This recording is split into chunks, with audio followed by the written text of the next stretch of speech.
This week on the Communicators, a roundtable discussion on the future of technology and telecommunications policy under President-elect Barack Obama. What happens in the world of technology and telecommunications when a new administration comes to power?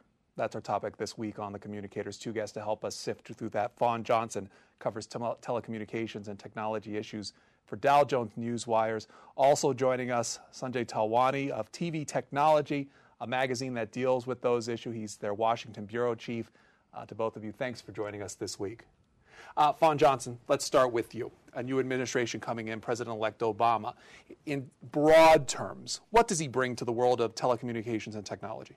Well, probably the most important thing is enthusiasm. Barack Obama has for a long time been a big lover of technology, and he actually got through this campaign in part by establishing technology, establishing internet sites and grassroots organizing that got a lot of people who were involved in the technology field very excited. So that's the sort of the first thing that he brings that everyone is really going to be watching to see what he does with as president, because obviously once you become president, some of the things that you were talking about become a little more difficult when you're putting them into place. The other thing to remember about him is that a lot of his close advisors have come from the telecom world. One of his best friends, who is now on his transition team, Julius Janikowski, worked at the FCC. Several other of the people who've been involved with him also worked at the FCC under Reed Hunt. So he's got a lot of people around him who know the issue really well. So when it comes down to it, he's going to be coming at it from a fundamentally different perspective than, say, a George Bush, who, you know, as everybody knows, came from the oil industry and other sort of more traditional businesses. So Sanjay Talwani, in terms of philosophy, this administration current has always been one of deregulation. Does that mean the incoming one takes a different approach as far as regulatory issues in various sectors of telecommunications and technology? Yes and no. I think the Democrats obviously a lot more inclined to jump into industries and maybe increase some of the regulations on them. But I think we also have to look at the Obama administration and coming in with what they may view as some kind of a mandate and extra strength in Congress as really looking at big pictures and big ideas, and maybe in their thinking they might even think we're a little bit beyond it. Are we regulators or deregulators? But we're looking at kind of a new era with new possibilities, and they're going to be seeing what they can do on big issues like broadband rollout, getting a rural and wireless broadband out there and things like that. And they may maybe use the levers of regulation a lot more than the Bush administration had. On the other hand, Chairman Martin has maybe not been quite as deregulatory a person as the Republicans expected when they appointed him, so maybe there won't be a huge change there. But I'd hesitate a little to just say that this administration would start imposing heavy regulations on a lot of them. One of the, as far as people that Obama has surrounded himself with, I think the only CEO that appeared in Obama's infomercial was Eric Schmidt of Google. That says a lot about the kind of looking ahead and big idea. I mean, Google just doesn't want to make money. They're trying to change the world. And I think the Obama people, at least going in, are really thinking in big scales of what the kind of things they might try to achieve. Well, let's start at the FCC, since a lot of the issues that we'll take there. And Fawn Johnson, already there's been an announcement this weekend of appointment as a transition person there at the FCC. You had mentioned a couple of names. We have those names, at least come at this stage, nothing official, names that we've seen. Julius Janikowski, one of them. Lawrence Strickland, a former chief of the FCC's Common Carrier Bureau. Don Gipps, who also served at the FCC, and Al Gore's chief technology person. And then you have the current commissioners, John Adelstein and Michael Copps. Right. Now, as far as, let's start with the next chairman at the FCC. What's the likelihood that a current commissioner becomes the next chair? I would say that it's actually less than 50%, and probably even less than that one of the current commissioners would become chairman. And the only reason why I say that is that traditionally, when you have a new administration come in, what you want is to install somebody new to the institution. And the FCC, at this point, I don't think it's a big secret that it's operating at a highly dysfunctional level. And it would probably help the entire agency if they brought somebody new in to sort of change things around. That's not to say that both Jonathan Adelstein and Michael Copps, who are good commissioners in their own right, they're solid Democrats, and they are solid in the same kinds of positions that Barack Obama has. They wouldn't make good chairman. I would expect one of them to be an interim chairman. That wouldn't surprise me at all, because it might take a little bit of time to install a new person. That said, I think they both clearly are on the list of people who could chair the FCC, but there's a long list of others that may also come up to the top for whatever reason. Such as? One of the ones that is being talked about, although they all say that they're not sure that they want it or they would come, is Blair Levin, who worked for Reed Hunt in the Clinton administration. Julius is another one that has been named. He's part of the transition team. Karen Kornblue, who is one of Obama's advisors. One of the things that Obama might be trying to do at the FCC is establish diversity on the commission. It looks as though the one-woman commissioner, Debbie Taylor Tate, is going to be exiting the administration relatively soon, so that might be in play. There's everybody I've talked to about this has said for months that there's a whole host of others, and you might see somebody come up from a completely different realm and take on this issue for the administration. We'll just have to see. Well, if you look at Congress, a lot of the Congress people, especially those in key committee like Senator Dorgan, Ed Markey, have always talked about how FCC conducts its business. Apparently questions about the transparency in which it conducts its business. Sanjay Talwani, does that change under an Obama administration? Well, I think the culture of the FCC will absolutely change.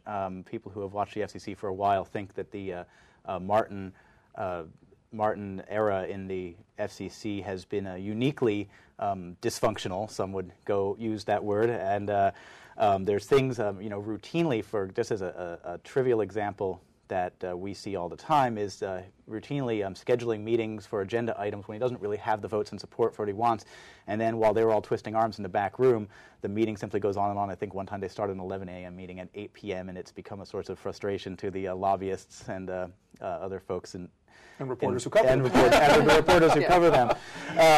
In addition, as you said, Congress is concerned that there's lack of transparency, lack of the some of the sunshine and administrative laws being followed correctly, and I think they'd like that to change. And again, it'll depend. I think the chairman of the FCC has quite a influence over the culture of it, but they're a little bit hard to predict. It's they can really start coming up with their own agenda items. They don't have to, as Martin wasn't taking orders from George Bush. The next person may not be taking orders from Barack Obama or anyone else, and we don't know who that's in. And I think, the Obama would like to tell you that, well, we're going to appoint people who are independent thinkers and aren't just yes men for the president, and maybe that will happen. I suspect the Democratic Congress, Markey and Dorgan and Henry Waxman, whether at the Oversight Subcommittee or as the head of the House Commerce Committee, as he is apparently trying to do, they might not be investigating the FCC as heavily on those issues. So the culture will change, the issues will change. I think Adelstein and Copps have shown what kind of issues they're interested in, that they think they maybe would get through if in a democratic controlled environment, including the indecency issue. They've kind of extended it to TV violence. Adelstein has spoken quite a bit about, and also issues like the public interest and localism obligations of local broadcasters, and that's something that broadcasters are quite wary of having to kind of answer to some government body or community boards or some such thing about their commitment to localism. So those are a few of the issues that might come up. But as far as what the culture is, it's important to remember also that the FCC fundamentally has they have business to conduct on a day-to-day basis, and even Kevin Martin will tell you that most of their decisions are on a 5-0 basis. It's not a partisan institution, and all that is all likely to stay the same, regardless of who the chairman is. And then they're probably still going to have problems with some transparency or calling votes and all the problems that we've seen under the Kevin Martin administration. I'm sure some of that will continue, no matter who's in charge, because it's just the nature of the agency. We've got 5 independent commissioners who are making their own decisions. One more issue about as far as policy and the people involved. If you go to the website for Barack Obama, he's listed a proposal called a chief technology officer. Some people would call it a technology czar. There are a list of people that have been floated, especially in the technology fields, who might assume this position, like your Eric Schmitz of Google, like your Jeff Bezos of Amazon.com, those kind of folks. As far as a position is concerned, is it needed? And what does it do in relation to all the other bodies that deal with these issues? The one thing that I think that Obama has talked about on the campaign trail, and he mentioned this a lot when he appeared at the Google headquarters well over a year ago, I suppose, is that he would like the entire government, not just the FCC, to become more transparent. And my read on that is that what he wants to do is he wants to try and take every government agency and just much like the Clintons did in the 90s when they forced every agency to have a website. Do you remember that? Mm-hmm. This sort of take it to the next level and make it be that citizens can go on any website and find out, what's the Defense Department doing, what's the State Department doing, and that's the kind of role that I can see a chief technology officer coordinating. Trying to make sure that all the agencies comply with whatever they tell them to do, which could be a pretty daunting task, I would think. Because you have to work with all these other agencies, especially kind of coordinate these things. Yeah. It's unclear exactly what a chief technology officer would do and what it would accomplish organizationally. I think that's correct that they are interested in some kind of across-the-board government overhaul of the way things are done and would like to make that mark. Another more simple thing is that it just is sort of good symbolism for the administration. It's going to want to position itself as forward-thinking and really on top of these things with technology, differentiate themselves from what their predecessors might have been. Not that they were technophobic, but they want to. I think Obama would want to have the message out there that they're paying attention very closely to the rapidly moving technology areas and want to make sure the country kind of doesn't slip behind competitively in some of these ways we measure it, like in our broadband penetration and in our research coordination. They've also talked a lot about trying to invest a lot of money into science and research. Of course, money is a limiting factor on those goals. So let's flip it around and say you're all the various agencies and industries that are looking at this new FCC and this new body coming in. Let's pick a couple. Sanjay, you cover a lot of television. If I'm a broadcaster, how am I looking at what is about to happen? Specifically, and if you go again to Barack Obama's website, there's a section there that deals specifically with the issue of media ownership, and that broadcasters, directly involved in that. How am I looking at this, what's happening, and especially about the issue of media ownership? Well, if you're a broadcaster, you're thinking that this election may be the end of any further consolidation, any moves to further consolidate media ownership. Even Kay Bailey Hutchison, who's going to be the top Republican on the Commerce Committee, apparently is a opponent of further media consolidation and has been on that Byron Dorgan train for diversity of ownership.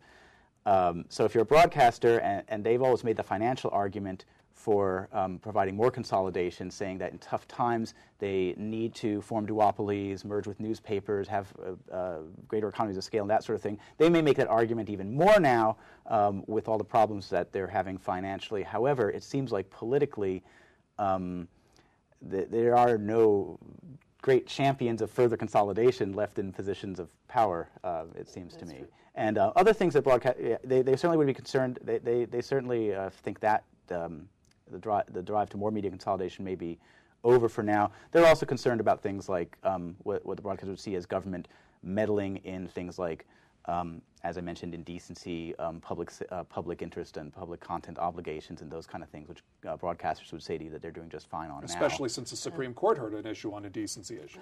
That's right. That's another thing that broadcasters feel is a bit of a chill to them. That one, of course, involves fleeting obscenity, which is, arguably one of the more innocuous kinds. When in these cases celebrities dropped F-bombs during award shows.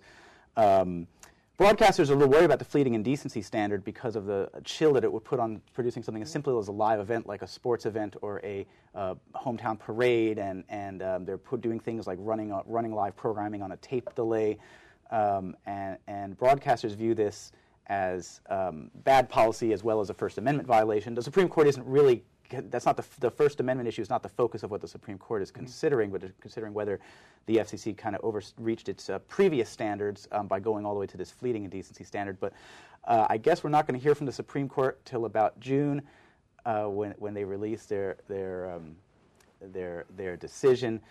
It looks like the traditionally conservative wing of the court is more in favor of punishing the networks for this. And it got a little bit silly because they started asking details of, well, you know, if you say it during this awards show, it's offensive and it violates community standards. But if you say that same word during a news program like this one, which is on cable anyway, so the regulations wouldn't apply, the government lawyer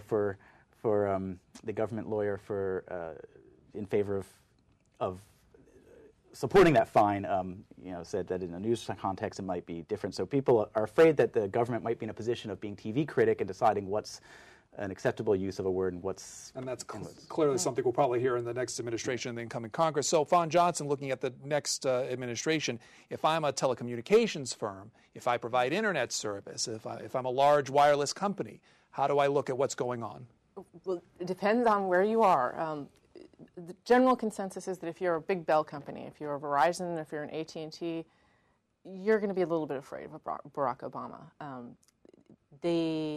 The cable industry might be having a slightly different reaction because they feel as though they've been picked on by the current FCC chairman, Kevin Martin, so they might have a slightly different perspective. But in general, he's a traditional Democrat, and he's going to look at these big companies, and he's going to make sure that they're not overtaking the marketplace.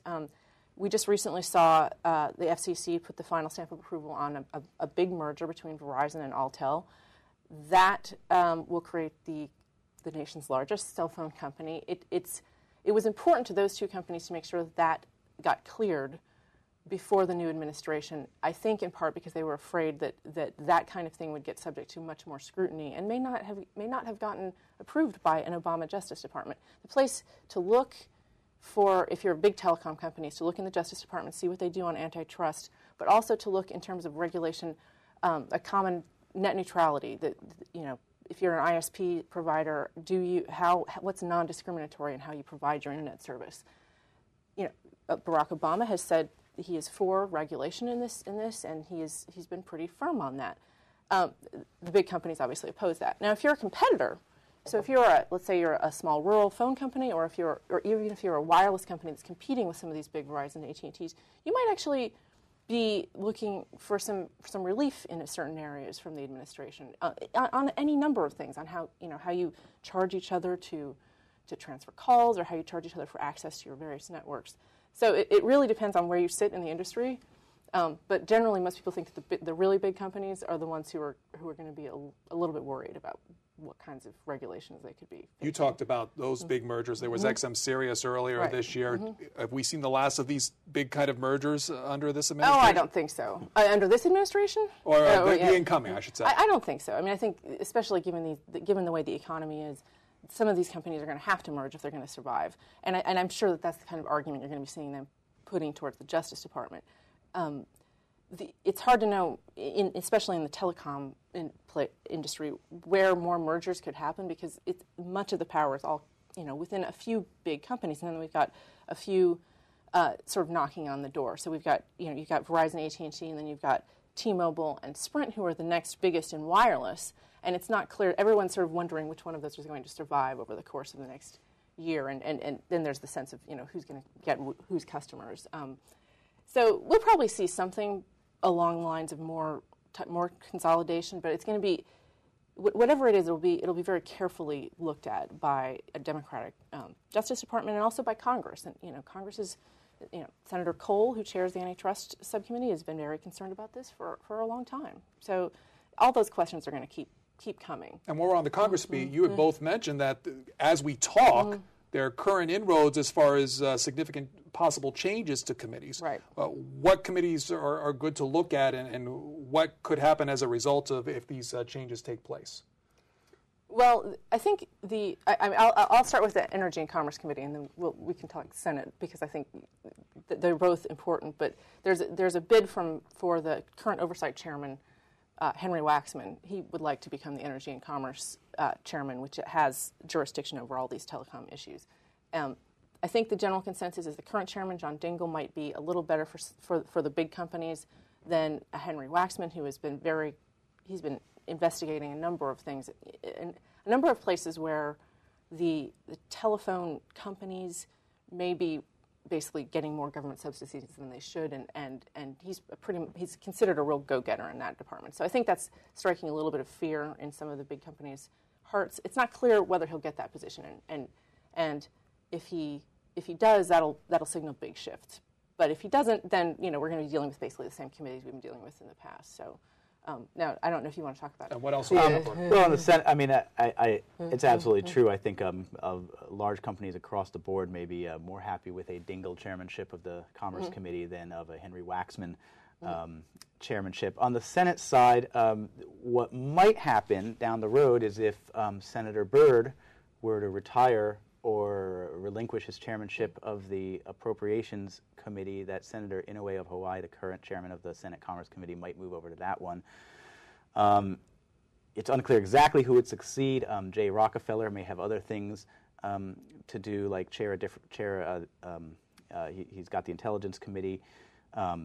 Senator Dorgan, my old boss, could conceivably end up there, and of course he's had a very pointed set of agenda items in his time at the Commerce Committee, and has gotten a fairly lot of stuff throw, even and when especially in telecommunications. And even when the Democrats were in the minority. And they do have allies. He does, and as I mentioned, KBH, Kay Bailey Hutchison is with Senator Dorgan on a couple of issues, and so you could see some very one way or another, you could see a lot of strong pieces of legislation coming out of Commerce. There's also some talk that Commerce might bring back a subcommittee it abolished, so that Senator Stevens had abolished some years ago.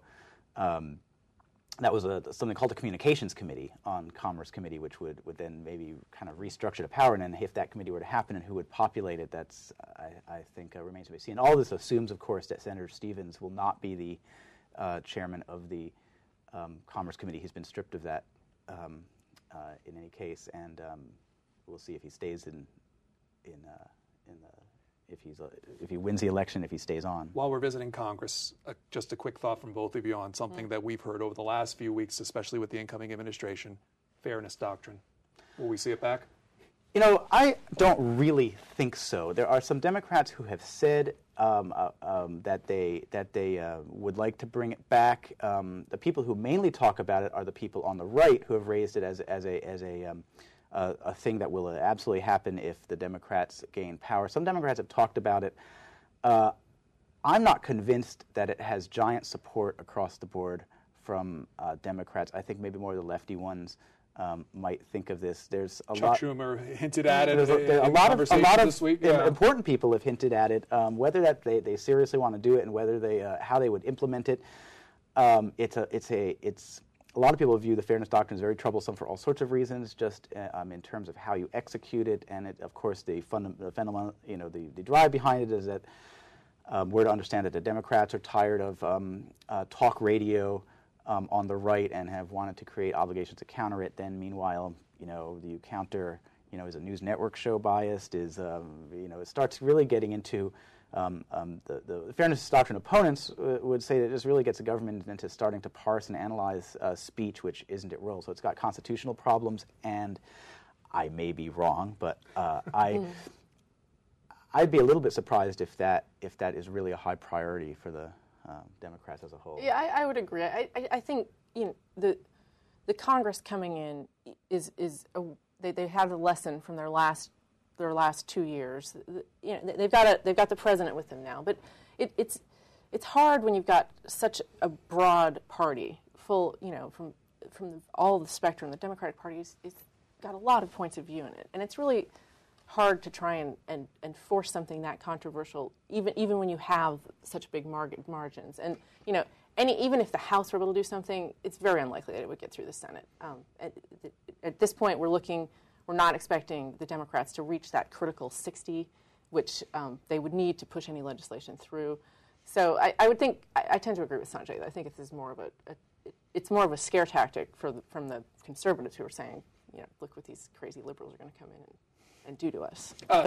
One more, a bigger issue before we do some smaller ones and we finish. This incoming administration will have to oversee the digital transition in 2009. What's to be expected? Well, we're not really sure. I think one thing that I think and everyone would agree with is that the current FCC and Congress and the broadcasters as well have done a really good job of trying to prepare everyone. There's a lot of critics out there who could say that they could have done more, but we've had one test area. We could have had more, but not too many people are going to voluntarily decide to make this big shift. So I think everyone generally knows, that it's going to happen and are sort of trying to figure out what the issues are. But it will be it'll be something that the next FCC in transition. So we're not sure, who will be chairman. We might have an interim chairman. So they'll have to do with damage control in their sense? Probably. Well, they may be. This transition date is midnight of February 17th. That's about 3-4 weeks after Obama will take office. It's after the Super Bowl and before March Madness, which is one of the reasons they picked that date. Nielsen just came out with a report this week that some 8.8 million, I believe, nearly 9 million households are completely unprepared for the transition, and that means they rely on over-the-air TV and they're not heading to satellite cable. Or really, that kind of figure. That's a fairly large number of people. That keeps going down as more people either sign up for cable or satellite or get the subsidized converter boxes and hook them up and get them to work.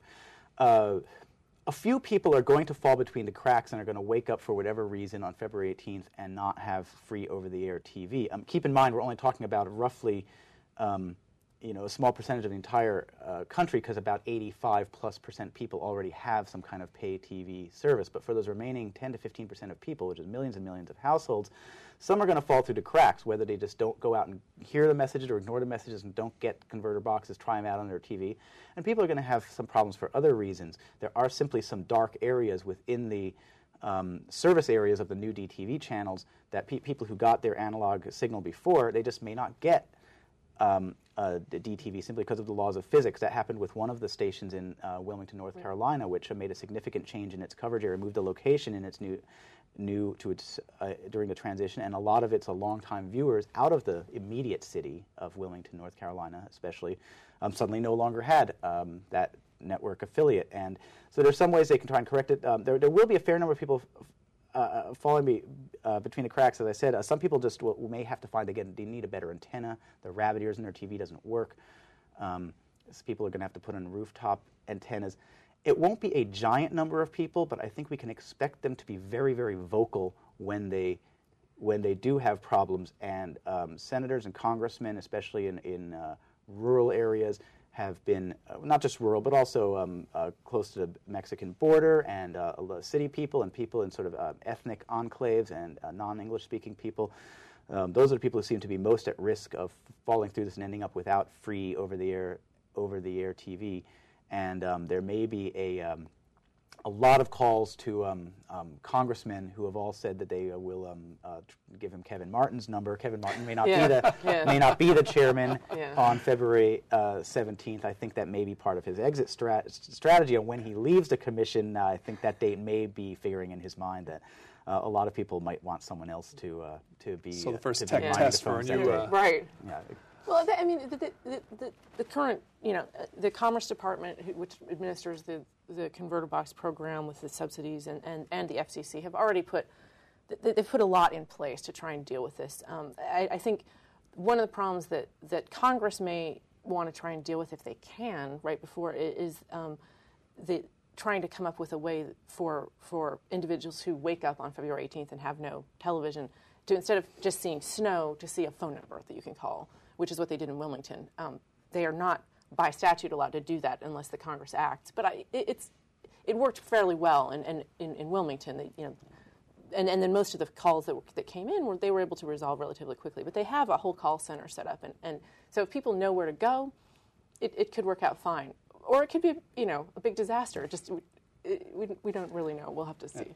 And broadcasters, to their credit, are bending over backwards to try and they're doing everything short of sending out their own engineers into people's houses and installing the boxes.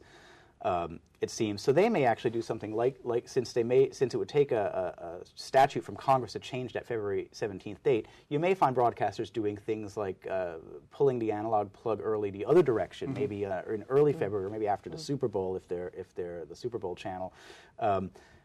Shutting off analog, maybe a week before 17 and putting up that slate of if you're seeing this, you're going to lose TV in a week. Call this number, get a box, and do it that way. So they can do things on the front end of February 18th. The problem is those frequencies are now owned by other people after February 18th and can't really extend it that way. We're just about out of time, though, but in looking at this new administration, what other area in the fields that you cover is important to look at? That's something we haven't discussed before.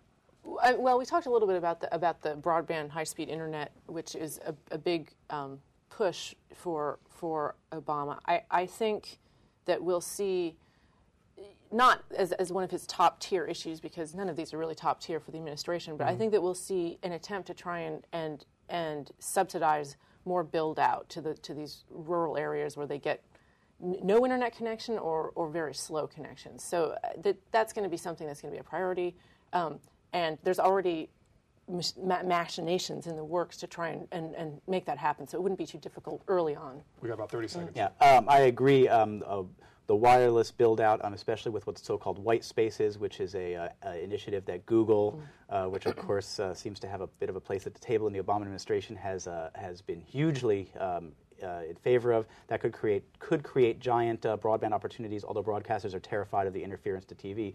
You also might expect big items in things like net neutrality. One thing the Obama people and Reed Hunt, his advisor, had been pointing out was that a lot of these things will be very difficult if the economy remains a disaster, and a lot of things will be easier if the economy isn't a disaster. And corporations will be able to build out if they have capital, and they won't if they don't. Sanjay Talwani covers technology and television for TV Technology, the magazine. He's their Washington bureau chief. Fawn Johnson covers technology and telecommunications for Dow Jones Newswires. Thanks for the discussion, and thanks for being on the Communicators. Pleasure.